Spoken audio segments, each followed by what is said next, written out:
Hello everyone, आप सभी का एक बार फिर से स्वागत है हमारे यूट्यूब चैनल में बायोलॉजी विद शुभेंद्र कुमार। आज का हमारा जो टॉपिक है वो है मलेरिया। जैसा कि आप देख रहे होंगे, आज मैंने एनिमेशन भी लगा के रखा है जिससे आपको और भी अच्छी तरह से समझ में आए, जिससे आपको और भी अच्छी तरह से चीज़ें क्लियर हो जाएँ और वो चीज़ें आपको अच्छी तरह से समझ में भी आएँ। तो आज हम मलेरिया के बारे में डिस्कशन करेंगे, ठीक है। तो बिना देरी किए हुए चलते हैं आगे की ओर। तो पहले बात करते हैं हिस्टोरिकल एस्पेक्ट्स की। तो लैंसिसी ने 1717 first suspected relationship between swine, malaria and mosquito.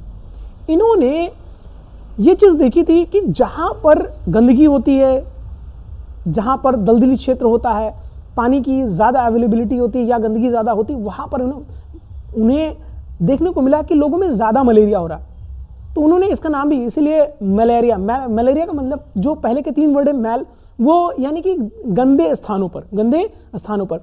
ये देखिए, मैंने इनकी इमेज भी लगा रखी है जो लैंसिसी ने, ठीक है। लैंसिसी ने सबसे पहले दलदल मलेरिया और मच्छर के बीच में संबंध पर संदेह जताया था, बट इन्हें डाउट था, क्लियर नहीं था। इन्हें थोड़ा सा डाउट था कि हाँ, उसकी वजह से ही होता है। लेवरेन ने 1880 discovered that malaria is caused by protozoa. अब लेवरेन को ये जाता है कि उन्होंने डिस्कवर किया कि मलेरिया जो होता है वो प्रोटोजोवन से ही होता है, जो कि एक पैरासाइट होता है। और इन्हें प्लाज्मोडियम की डिस्कवरी के लिए भी श्रेय जाता है कि इन्होंने प्लाज्मोडियम की डिस्कवरी की, जिसके लिए उनको नोबेल प्राइज मिला था। In fact he discover Plasmodium. अब उन्होंने प्लाज्मोडियम की डिस्कवरी उनको ही जाती है। ही गॉट नोबेल प्राइज 1907 और उन्हें 1907 में नोबेल पुरस्कार से भी सम्मानित किया गया था। लेवरेन 1880 ने पाया कि मलेरिया प्रोटोजोवन परजीवी के कारण होता है। वास्तव में उन्होंने प्लाज्मोडियम की खोज की। 1907 में उन्हें नोबेल पुरस्कार भी मिला। अब इसके बाद in 1897 sir Ronald Ross, a doctor who was born at Almora in Indian army. अब एक इंडियन आर्मी में जो डॉक्टर थे जिनका जन्म अल्मोड़ा में हुआ था, इन्होंने एस्टैब्लिश किया था कि मलेरिया जो होता है वो एक पैरासाइट के द्वारा होता है। और ये होता किसके द्वारा है? फीमेल एनाफिलीज मॉस्किटो के काटने से। ये उन्होंने बताया था, जिसके लिए उन्हें नोबेल पुरस्कार से भी सम्मानित किया गया था 1902 में। वही बात यहाँ पर लिखी हुई है कि Almora in Indian army established that malaria parasite transmitted by the bite of female anopheles mosquito। Female Anopheles mosquito की काटने की वजह से होता है, जो कि उसके स्लाइवा में प्लाज्मोडियम होता है। इसके लिए उन्हें 1902 में ही got Nobel prize for this discovery. यानी कि 1897 में भारतीय सेना के अल्मोड़ा में पैदा हुए सर रोनाल्ड रॉस ने स्थापित किया कि मलेरिया परजीवी मादा एनाफिलीज मच्छर के काटने से फैलता है। इसकी खोज के लिए उन्हें 1902 में नोबेल पुरस्कार मिला था। ये मैंने बात यहाँ पर नटशेल में लिख भी दी है। फिर इसके बाद इसका पैथोजन, ये देखिए प्लाज्मोडियम का मैंने इधर स्ट्रक्चर भी दे दिया है। इसमें Golgi apparatus, endoplasmic reticulum, nucleus, mitochondria, other भी पार्ट्स इसमें दिखाए गए हैं। ये है प्लाज्मोडियम। इसी की वजह से होता है क्या? इसी की वजह से होता है मलेरिया। तो मलेरिया का अब पैथोजन क्या हो गया? प्लाज्मोडियम। पैथोजन इसका क्या हो गया? प्लाज्मोडियम। यहाँ पर पहले अभी आप देखेंगे कुछ टाइम के बाद, तो ऊपर पहले स्किन थी, इसके ऊपर स्किन। अब वो जो बाइट कर रहा है, बाइट करने के टाइम वो नीचे स्किन के नीचे के ब्लड सेल्स दिखाए गए हैं कि वो कैसे ट्रांसफर करता है प्लाज्मोडियम को। अभी आगे और भी अच्छी तरह से ये चीज़ें समझ में आ जाएंगी। स्टेप बाय स्टेप मैंने चीज़ों को डिस्क्राइब करने की कोशिश की है और आपके लिए और भी ईजी चीज़ें बनाने के लिए मैंने ये ट्राई किया है। तो अगर किसी को मलेरिया हो जाता है तो उसमें क्या क्या सिम्टम्स नज़र आएंगे? सिम्टम्स में सेंट्रल हेडेक यानी हेडेक होगा। सिस्टमैटिक फीवर का मतलब क्या होता है कि फीवर जो है ना एक टाइम टू टाइम आएगा। जैसे कि कुछ मलेरिया होंगे जिसमें 48 आवर के बाद आएगा, कुछ मलेरिया ऐसे जिसमें 24 to 48 आवर होगा, और कुछ मलेरिया ऐसे होंगे जिसमें कि लगभग 78 आवर के बाद यानी घंटे बाद वो आएगा। मसल्स में क्या होगा? फटीग और पेन भी हो सकता है, बैक पेन भी हो सकता है, ठीक है। स्किन में चिल्स और स्वेटिंग भी हो सकती है, रेस्पिरेटरी में ड्राई कफ हो सकता है, स्प्लीन एनलार्जमेंट यानी स्प्लीन का बड़ा हो जाना वो भी कंडीशन हो सकती है, स्टमक में नोजिया और वॉमिटिंग भी हो सकती है। ठीक है, नोजिया और वॉमिटिंग भी हो सकती है। फिर नेक्स्ट, मलेरिया के लिए टेस्ट। अब मलेरिया के लिए टेस्ट क्या होगा, इसके लिए सीधा सीधा हम कह देते हैं, इसके लिए क्या होगा, ब्लड टेस्ट। क्या होगा, ब्लड टेस्ट, ब्लड टेस्ट। यहाँ पर ब्लड टेस्ट को दिखाया गया है, देखिए यहाँ पर, और यहाँ पर दिखाया भी गया कि ये क्या है, मलेरिया पॉजिटिव दिखाया गया। ठीक है, नेगेटिव नहीं है यहाँ पर, ये क्या है, ये पॉजिटिव है। ठीक है, तो यहाँ पर ब्लड टेस्ट होगा। अगर टेस्ट की बात की तो मलेरिया टेस्ट कर लिया जाता है कि ब्लड से मेजर कर लिया जाता है कि उसको मलेरिया है या नहीं है। फिर इसके बाद लाइफ साइकिल ऑफ प्लाज्मोडियम, बहुत इंपॉर्टेंट है कि लाइफ साइकिल इसका क्या है। तो लाइफ साइकिल इसका जो होता है वो डाइजेनेटिक होता है। डाइजेनेटिक का मीन क्या होता है, अच्छा यहाँ पर डाइजेनेटिक जो वर्ड लिखे हुए हैं, यहाँ पर डाइजेनेटिक का मीन क्या है, यानी द्विपोषधी। द्विपोषधी का मतलब इसके दो पोषद होंगे, यानी दो लोगों के अंदर इसका पूरा का पूरा साइकिल कंप्लीट होता है, यानी जीवन चक्र इसका पूरा का पूरा दो लोगों में कंप्लीट होता है। जैसे कि पहला जो होता है वो नीचे यहाँ पर लिखा हुआ है, फीमेल एनाफिलीज मॉस्किटो, यानी मादा एनाफिलीज मच्छर जो होती है वो इसका फर्स्ट होस्ट होती है, फर्स्ट होस्ट यानी प्रथम पोषद होती है। फिर जो इसके बाद ह्यूमन बींग्स जो होते हैं ये होते हैं द्वितीय पोषद, ये होते द्वितीय पोषद। ठीक है, तो डाइजेनेटिक का भी मीन आपको पता होना चाहिए कि डाइजेनेटिक का मीन क्या होता है, और हो सकता है डाइजेनेटिक पूछ ले कि डाइजेनेटिक कैरेक्टर कौन दर्शाता है। ठीक है, या कौन सा ऐसा डिजीज होता है जिसमें डाइजेनेटिक शो करता है। ठीक है, parasite, how Plasmodium enter in human blood. अब मानव रक्त में प्लाज्मोडियम कैसे प्रवेश करता है। अब देखिए यहाँ पर ये काटते हुए दिखाया गया, मैं कलर चेंज कर लेता हूँ, मेरा रेड ही है मार्कर का कलर। यहाँ पर देखिए ये उसके बाइट करने का, यानी उसकी ये नीडल लाइक जिससे वो शक कर रहा है, जो फीमेल एनाफिलीज मॉस्किटो है वो शक कर रही है। फिर इसके बाद ये देखिए प्लाज्मोडियम के ऊपर सर्कल कर दिया गया और वो ब्लड सेल्स में एंटर कर चुका है। यहाँ पर देखिए इसके बाद दिखाएगा ये सर्कल, यहाँ पर वो एंटर करता है, यहाँ तक आता है, यहाँ से जाता है, फिर उसके बाद देखिए फिर यहाँ से एंटर किया, यहाँ से, अब ये ब्लड सेल्स में एंटर कर जाता है। उसके बाद ये ब्लड में एंटर करने के बाद सीधा जाएगा कहाँ पर, लीवर के पास। देखिए लीवर के पास इसके जाने का कारण होता है क्योंकि इसे पता है कि ब्लड में अगर ज़्यादा टाइम तक मैं रुकूंगा तो मैं वहाँ पर नहीं डिवीज़न वहाँ पर नहीं कर पाऊंगा, क्योंकि वहाँ पर प्लेटलेट्स एंड उसके साथ WBC जो फाइट करते हैं किसी भी बाहर के पैथोजन से, किसी भी बाहर के पैथोजन से जो फाइट करते हैं, यानी कि अगर कोई भी फॉरेन पार्टिकल आ जाता है तो हमारी बॉडी में मान लीजिए वो बाहर से आया है तो वो एंटीजन है, और जब एंटीजन कोई प्रवेश करता है तो हमारी बॉडी उसके खिलाफ एंटीबॉडीज बनाती है और उससे फाइट करने का प्रयास करती है। तो जब ये एंटर करेगा तो इसे पता है कि अगर मैं ब्लड में ज़्यादा टाइम तक रुकूंगा तो मुझे यहाँ पर WBC मार देगा, तो इसलिए ये ऐसे प्लेस को चूज करेगा, ऐसे स्थान को चुनेगा जहां पर जा करके अपनी विभाजन की प्रक्रिया को संपन्न कर सके, यानी जहां पर WBC ना प्रेजेंट हो। तो ये जाएगा सीधा का सीधा। इसके बाद आपको लास्ट में दिखाया जाता है कि लिवर में, यानी वो कहाँ जाएगा, लिवर में, क्योंकि लिवर में सिर्फ RBCs होती हैं, WBCs नहीं होती हैं, तो वहां पर इसको डिवीजन करने में कोई भी परेशानी नहीं होती है। नेक्स्ट, फिर इसके बाद अब देखिए यहां पर एंटर इन लीवर, यानी यकृत में प्रवेश, कैसे वो यकृत में प्रवेश करेगा, यहाँ पर आपको दिखाया गया कि मलेरिया पैरासाइट जो है यहाँ पर देखिए एंटर कर रहा है, यहाँ पर ये सर्कल में आपको दिखाया गया कि वो कैसे लिवर सेल्स में एंटर कर रहा है। ये लीवर के बाद फिर इसके बाद ऊपर से यहाँ से आएगा एंट्री, देखिएगा ये आया और उसके बाद ये ब्लड सेल्स में एंटर कर जाता है। नेक्स्ट इसका धीरे धीरे ये अपनी संख्या को बढ़ाना स्टार्ट कर देगा। यहाँ पर देखिए डिवीजन दिखाया गया कि जो पैरासाइट आया, पैरासाइट आने के बाद ब्लड जो लीवर में अपने आप को डिवाइड करता हुआ चला जा रहा है। अब जब ये डिवाइड कर जाएगा तो इसके धीरे धीरे जब इसके नंबर बढ़ गए तो बढ़ने के बाद ये ब्लड स्ट्रीम में यानी ब्लड में ये पैरासाइट को छोड़ना स्टार्ट कर देगा। ठीक है, जिनको हम स्पोरोजोइट कहते हैं, फिर इसके बाद एंटर इन ब्लड, अब रक्त में प्रवेश। यहाँ पर देखिए डिवीजन करने के बाद यहाँ से आपको दिख रहा होगा इस जगह से कि वो ब्लड में जा रहे हैं। यहाँ पर मैं सर्कल किए दे रहा हूँ, यहाँ पर देखिएगा आपको दिखेंगे कि कुछ उसके पार्टिकल ब्लड में जा रहे हैं, उसमें से ब्लड में एंटर कर रहे हैं। फिर इसके बाद अब यहाँ पर RBC का स्ट्रक्चर आपको दिखाया गया, ये एक RBC है, ये एक RBC और ये RBC के अंदर कैसे प्रवेश कर रहा है, ये RBC के अंदर कैसे प्रवेश कर रहा है। अब वहां पर जब आरबीसी के अंदर ये प्रवेश कर जाएगा तो वहां पर कैसे ये डिवाइड करता है, ये एंटर कर गया आरबीसी के अंदर। अब यहां पर भी अपने साइकिल को ये कंप्लीट करेगा। अब देखिए प्लाज्मोडियम के लिए इतना चक्र को कंप्लीट करने के लिए आरबीसी का कंप्लीट होना ज्यादा जरूरी है। आरबीसी का कंप्लीट यानी पूरी के पूरी, इसलिए मैंने कहा था जो सिकल सेल एनीमिया वाले होते हैं पेशेंट, जो सिकल सेल एनीमिया वाले पेशेंट होते हैं उनको मलेरिया नहीं होता है, उनको मलेरिया नहीं होता क्योंकि मलेरिया का साइकिल उसमें कंप्लीट नहीं हो सकता। वो जो सिकल सेल एनीमिया हो जाता है ना, कि जिसमें आरबीसी का शेप ऐसे हो जाता है, सिकल यानी हसिया दराती जिसको कहते हैं, ठीक है, ऐसे करके उसमें शेप हो जाता है आरबीसी का। तो ऐसी कंडीशन में इन लोगों को मलेरिया नहीं हो सकता क्योंकि मलेरिया अपना लाइफ साइकिल इसमें कंप्लीट नहीं कर पाएगा, ठीक है।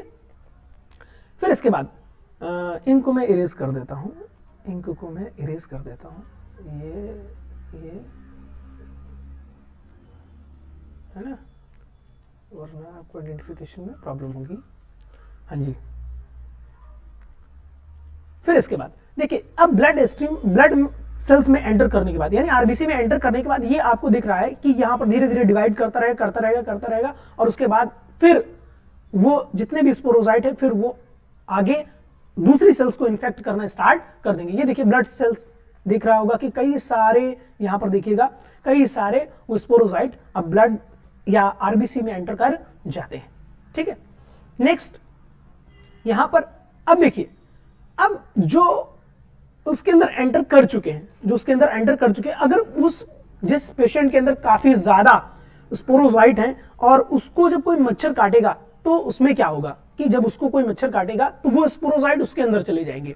यहां पर अभी तक जो कंप्लीट किया ये आपका जो ह्यूमन होस्ट था, ये आपका क्या था, ये ह्यूमन होस्ट की ह्यूमन के अंदर वो कैसे, क्योंकि ह्यूमन के अंदर अगर कोई चीज डिवाइड कर रही है तो डिवाइड करने में क्या हम कहेंगे कि ह्यूमन के अंदर कौन सा जनन होगा।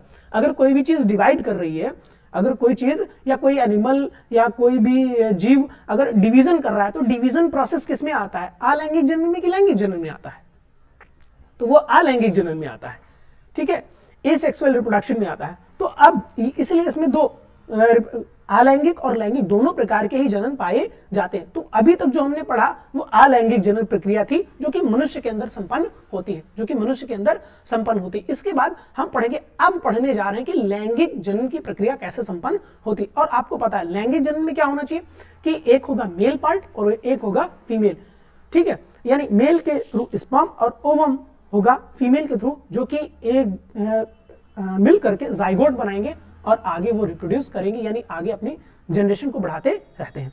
फिर इसके बाद अब ये चीज दिखाई गई है कि अब वो इसका स्टमक और ओवरी दिखाया गया कि जो मॉस्किटो होगा उसके अंदर कौन कौन सी प्रक्रियाएं हो रही हैं। ये दिखाया गया कि उसके अंदर कौन कौन से ऑर्गन प्रेजेंट होते हैं, यहाँ पर स्टमक एंड ओवरी, और उसको स्कैन करके दिखा दिया गया क्योंकि अब उसके अंदर हम एंटर करने जा रहे हैं कि वहां पर क्या होने वाला है, उस चीज को हम समझने वाले हैं आगे। तो नेक्स्ट वाले में देखिए, अब इस वाली स्लाइड में जब आप देखेंगे तो यहां पर आपको पता चलेगा कि जब उसके अंदर जो उसने ब्लड सक किया है, अब ब्लड सक करने में उसमें आरबीसी में क्या क्या प्रोसेस होने जा रहे हैं, आरबीसीज में क्या क्या प्रोसेस होने जा रहे हैं, आगे जाकर इन बातों को भी हम समझेंगे। तो देखिए जहां पर हमने देखा था, अब वहां पर आरबीसी में ये देखिए स्पोरोजॉइट पड़ा हुआ है, यहां पर पड़ा हुआ है, ठीक है। तो ये सिग्नेट पोजीशन में आ जाएगा। अब मेल और फीमेल दोनों अलग होंगे, यहां पर मेल और फीमेल दोनों ही अलग होंगे, जो कि माइक्रो और मैक्रोफेज होते हैं, माइक्रो और मैक्रोफेजेस कहलाते हैं। यानी माइक्रो जो होगी वो फीमेल पार्ट कहलाता है और मैक्रो जो होता है वो मेल पार्ट कहलाता है, ठीक है। फिर नेक्स्ट इसके बाद देखिए यहां पर दिखाया गया फीमेल एंड मेल दोनों को ही यहां पर शो कराया गया है। अब यहां पर फीमेल और मेल होने के बाद क्या होगा कि जो यहां पर प्रोसेसिंग दिखाई गई है कि इसमें से रिलीज होगा स्पर्म और इससे ओवम। अब स्पर्म और ओवम दोनों मिल करके क्या बनाएंगे, जाइगोट, और आगे की जनरेशन ये बढ़ाते रहेंगे, आगे की जनरेशन को ये बढ़ाते रहेंगे। यानी उसी के अंदर ये हो रहा है पूरा का पूरा, ये मॉस्किटो के अंदर प्रोसेसिंग हो रही है, ये सारी की सारी जो प्रक्रियाएं हो रही हैं ये मॉस्किटो के अंदर, यानी फीमेल मॉस्किटो के अंदर ये सारी की सारी प्रक्रियाएं हो रही हैं। इसके बाद यहां पर देखिए इस वाले एनिमेशन में आपको दिखाया गया कि कैसे स्पर्म उसके अंदर ओवम के अंदर एंटर कर रहा है, यानी कैसे मेल पार्ट फीमेल पार्ट के अंदर प्रवेश कर रहा है, जो कि स्पर्म और ओवम ठीक है, दिखाया गया। अब एंटर करने के बाद क्या होगा, एंटर करने के बाद ये सारे के सारे डिवाइड करते रहेंगे, ये सारे के सारे डिवाइड करते रहेंगे और एक एक करके देखिए ऐसा ऐसा जैसा ये वाला है, जैसा ये वाला सर्कल है, ऐसे आपको कई दिखाए गए हैं यहाँ पर इस वाली स्लाइड में, इस वाली स्लाइड में देखिएगा आपको कई सारे दिखाए गए, ये देखिए आपको दिख रहे हैं, और कई सारे स्पोरोजोइट जो उसके अंदर प्रवेश कर रहे हैं यहाँ पर, और ये आ रहे कहाँ, उसके स्लैवरी ग्लैंड तक, ये उसके स्लैवरी ग्लैंड तक, यानी जो लार ग्रंथियां होंगी वहां तक आएंगी, और जब ये मच्छर किसी दूसरे पर्सन को बाइट करेगा तो ये स्पोरोजोइट उसके अंदर भी एंटर कर जाएंगे और वो भी मलेरिया से ग्रसित हो जाएगा। ठीक है, तो ये पूरा का पूरा इसका लाइफ साइकिल था जिसमें हमने आप पढ़ा, और इसी लाइफ साइकिल को, इस मलेरिया के लाइफ साइकिल को पूरा का पूरा मैंने एक चार्ट में या एक स्लाइड में पूरा का पूरा आपको दे दिया है, जो कि आप साइकिल है तो कहीं से भी स्टार्ट कर सकते हैं, साइकिल है तो कहीं से भी स्टार्ट कर सकते हैं। देखिए यहां पर दिखाया गया, मैं कलर चेंज कर लेता हूं एक बार, तो यहां पर ब्लैक कलर, हाँ यहां देखिए, यहां पर मॉस्किटो ने काटा और उसको क्या हुआ, स्पोरोजोइट क्या करेंगे, स्पोरोजोइट उसके अंदर प्रवेश करेंगे। अब ये स्पोरोजोइट कहां जाएंगे, ह्यूमन के लिवर सेल्स में, कहां जाएंगे, जो कि अभी मैं बता चुका हूं, ह्यूमन के लिवर सेल्स में जाएंगे, और ह्यूमन लिवर स्टेज, अब लिवर के अंदर यहां पर देखिए लिवर का स्ट्रक्चर भी बनाया है, यहां पर देखिए ये वाला लिवर का स्ट्रक्चर बना हुआ है कि लिवर के अंदर क्या हो रहा है, लिवर के अंदर वो डिवीजन करेगा, वो क्या करेगा, डिवीजन करेगा, और ये बनाएगा मीरोजोइट, ये बनाएगा मीरोजोइट। अब ये मीरोजोइट जो थे वो कहां एंटर कर जाएंगे, आरबीसीज में, ये एंटर कर जाएंगे आरबीसीज में। अब इसमें माइक्रो और माइक्रो दोनों फेजेस होते हैं, तो कुछ होंगे जो मीरोजोइट वो चले जाएंगे जो कि मेल और फीमेल गैमेट बनाएंगे, जो गैमेट स्टेज में चले जाएंगे, जिसे हम गैमेटोसाइट कहते हैं। ठीक है, गैमेट स्टेज जिसमें मेल और फीमेल, जिसमें ये दिखाया गया एक मेल होगा और दूसरी होगी फीमेल, दूसरी होगी क्या, फीमेल।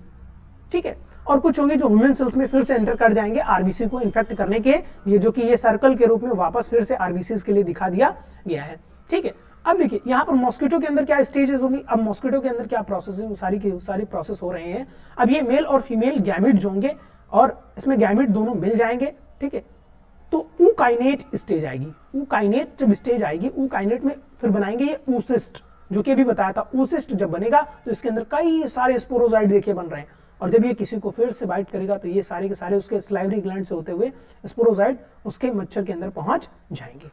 ये पूरा का पूरा एक लाइफ साइकिल है, ये इसको आप जरूर लाइफ साइकिल को, कंप्लीट लाइफ साइकिल को आप जरूर नोट्स के फॉर्म में जरूर बना लेना। उन स्लाइड्स को आपने देख लिया कैसे ट्रांसफर होता है, ये स्लाइड में आपको दिखाया गया कैसे वो होगा और पूरा का पूरा उसका लाइफ साइकिल कैसे कंप्लीट होगा।